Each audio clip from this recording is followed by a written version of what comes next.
And we also wanted to let you know, STAY RVA, it stands for Supporting Together Area Youth. And we're thinking about really how do we stay, not so much if you stay or if you don't, but as you stay and work to build community with others, how are you doing that in an authentic way that's recognizing everyone's identity and affirming all and really building a great community together.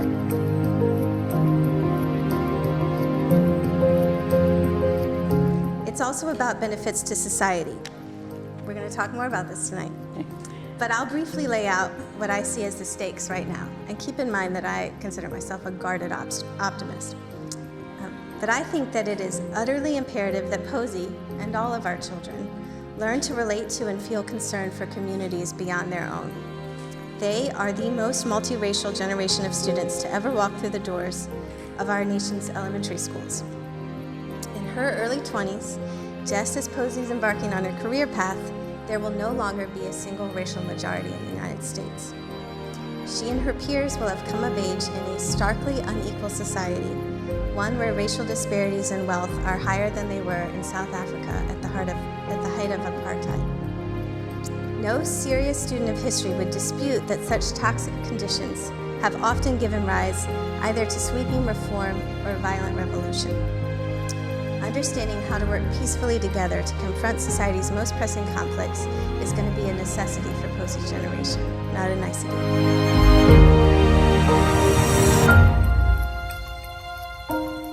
Higher even than a mother's love, which is inherently selfish. An agape love is loving somebody not just for your sake, but for their sake, because they're human.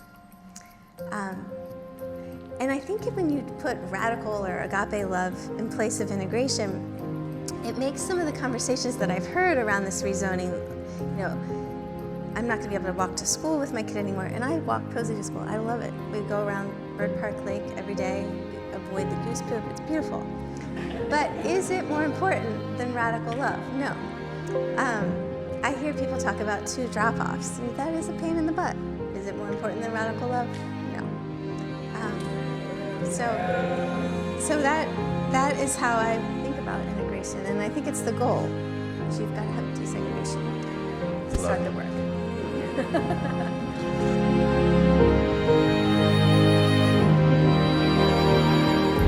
Take over the playground because you have a lot more power than you think you do. You are not, your individual choice is never in a vacuum. It's not a private family decision, it's a very public choice. It impacts other kids, but how you talk about it and how you show up exists in the world way beyond your front door.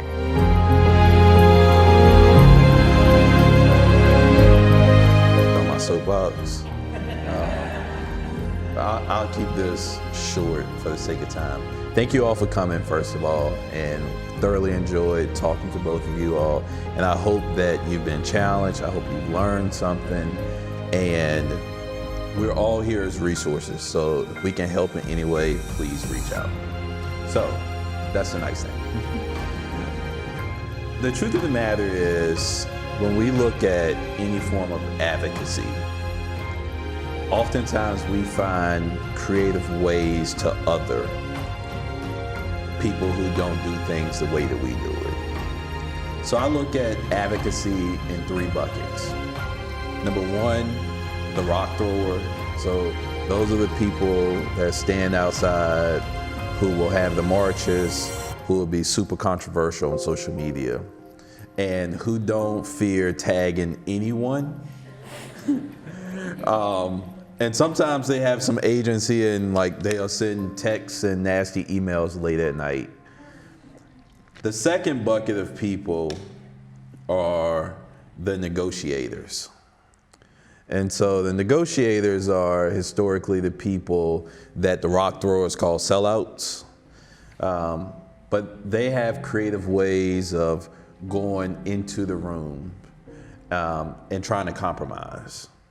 And the third bucket of people are the resources. So sometimes they are silent, but they will fund movements, and they'll be extremely supportive, but it may not be their lane to actually be the person out front.